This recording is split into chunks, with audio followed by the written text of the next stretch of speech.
con kêu bằng xuân ra aha sang lắng ai gì trong bầu đi hắt thum thum thum lại đằng na nơi ga giọt tình ca địa quê hai năm bây si cả bằng dung nhẹ thằng bạn gió là asi perle ngồi đây cả mình lâu nay nào đi hiểu in cả ôm xin quay lại muốn là ôm sầu lệ tan đi bấy lâu sẽ cùng cô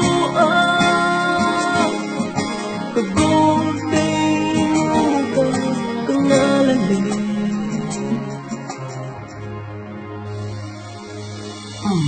lại một tin nó không năng sinh tình mình xin mơ luôn heo mà ít vai thôi đã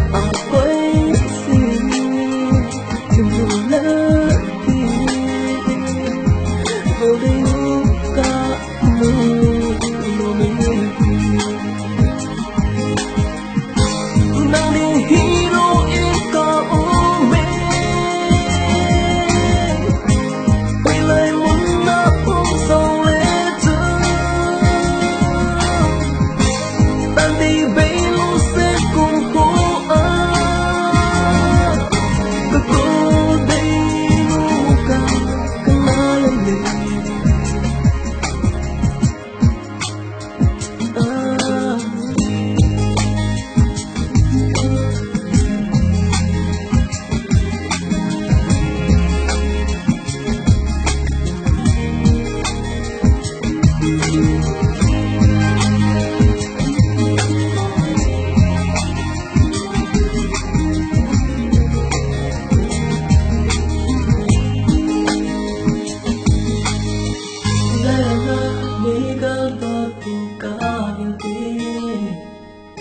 hai là huy